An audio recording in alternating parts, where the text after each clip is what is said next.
Hai, jadi di video kali ini saya akan membahas tentang sistem pendidikan Indonesia di tengah pandemi COVID-19.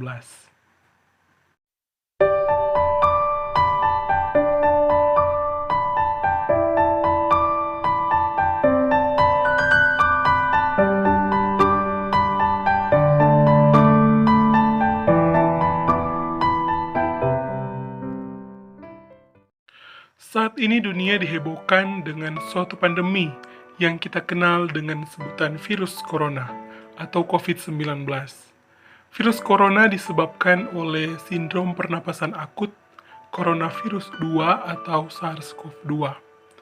Virus ini pertama kali diidentifikasi pada Desember 2019 di Wuhan, ibu kota provinsi Hubei, China.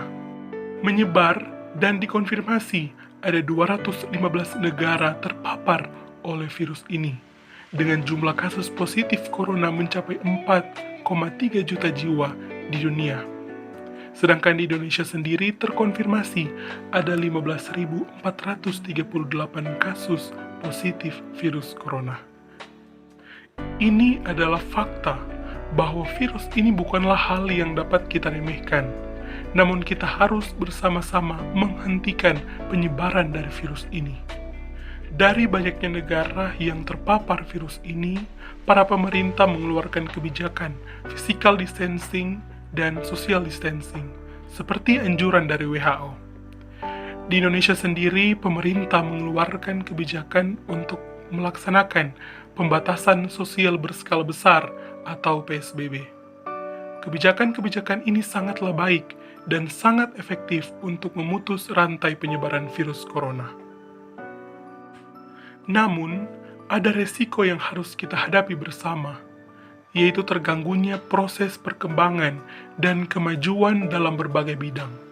Salah satu bidang yang sangat terdampak adalah dunia pendidikan. Wajah pendidikan yang berubah drastis menuntut kita semua untuk beralih dari pendidikan yang kita lakukan secara konvensional menjadi pembelajaran dalam jaringan. Melalui pandemi ini, mau tidak mau kita harus mengikuti arus, di mana kita harus belajar menggunakan alat-alat teknologi saat ini. Dikarenakan semua kegiatan yang biasa kita lakukan, semua dialihkan ke rumah. Dan bukan berarti kita akan berdiam diri di rumah saja, namun diharapkan kita tetap aktif dalam profesi kita, apalagi sebagai siswa, mahasiswa, guru, dan dosen.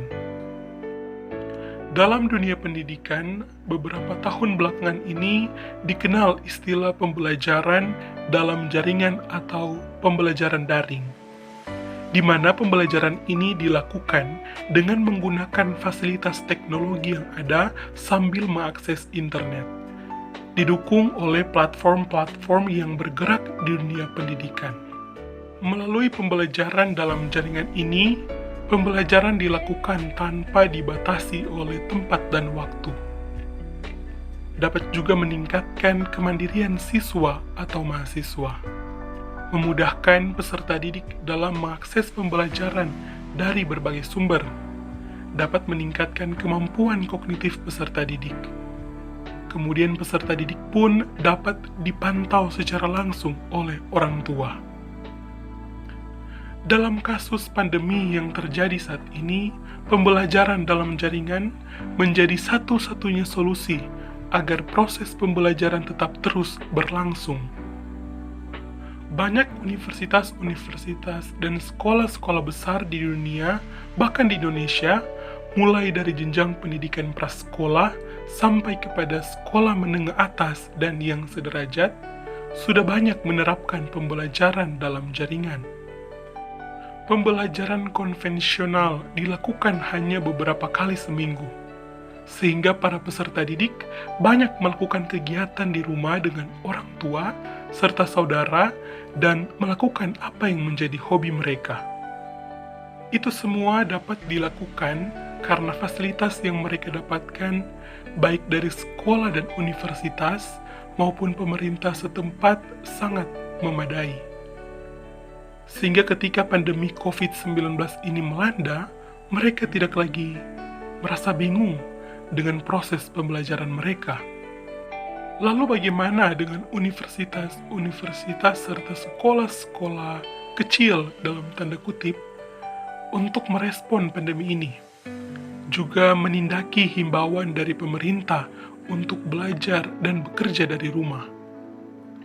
Banyak pihak yang sangat kebingungan terhadap kondisi ini, apalagi mereka yang tidak terbiasa menggunakan teknologi yang ada. Sebut saja mereka yang tinggal di desa terpencil. Untuk jaringan seluler buat menelpon pun sangat sulit. Mereka harus berpindah tempat, mencari di mana ada jaringan seluler yang baik. Banyak mahasiswa dan siswa yang mengeluh karena menumpuknya tugas yang mereka dapatkan, dikarenakan manajemen pembelajarannya belum tertata dengan baik. Tugas satu belum selesai, tugas yang satu datang. Bukan hanya itu, jaringan internet yang tidak menentu, kadang bagus, kadang jelek, atau dalam bahasa gaulnya lalot. Juga mahalnya pulsa dan kuota internet yang membuat orang tua mereka menjadi dilema. Apakah harus membelikan anak saya pulsa internet atau makanan untuk hari ini? Apalagi ada kasus PHK besar-besaran dan tidak dapat bekerjanya orang tua para siswa dan mahasiswa yang membuat mereka dan orang tua lebih kebingungan lagi. Bukan hanya mahasiswa dan siswa yang merasa kebingungan, tetapi juga para guru dan dosen yang tidak terbiasa menggunakan teknologi dan mengakses internet, yang berakibat pada sulitnya memanajemen pembelajaran yang baik yang dilakukan dalam bentuk pembelajaran dalam jaringan ini. Memang diakui ada dampak positif yang dapat kita ambil dari pandemi yang kita hadapi. Juga begitu banyak pula keunggulan dari pembelajaran dalam jaringan ini. Namun patut untuk dipertanyakan, apakah kita sebagai masyarakat yang di dalamnya ada mahasiswa, siswa, guru dan dosen sudah betul-betul mampu untuk menghadapi sistem pendidikan saat ini yang berubah sangat drastis? Memang, ada beberapa universitas-universitas dan sekolah-sekolah di Indonesia yang sudah sangat siap melaksanakannya. Namun bagaimana dengan mereka yang berada di daerah yang memiliki jaringan internet yang masih belum stabil? Apalagi mereka yang tinggal di desa-desa terpencil. Jangankan jaringan internet, untuk jaringan telepon pun sangat sulit buat mereka. Sedangkan dalam pembelajaran daring, memerlukan teknologi yang baik, seperti kapasitas server yang relatif baik, akses jaringan internet yang stabil, termasuk aliran listrik yang tidak terputus, serta melatih masyarakat untuk beradaptasi tentang cara penyelenggaraan pembelajaran yang baik dan efektif. Lalu, apa yang dapat kita lakukan? Nah, tentunya kita harus terus berusaha semampu kita sebagai masyarakat dan terus berharap kepada pemerintah untuk melakukan yang terbaik semampu mereka pula. Karena kita pun tidak bisa menuntut terlalu banyak buat pemerintah. Karena memang tidak mudah untuk menyelesaikan masalah ini. Sangat tidak mudah untuk membuat masyarakat menjadi benar-benar siap untuk menghadapi sistem pendidikan saat ini. Dan saat ini, apakah kita sudah betul-betul mampu menghadapi digitalisasi pendidikan di tengah pandemi COVID-19 ini? Atau sekian dulu video kali ini, sampai jumpa.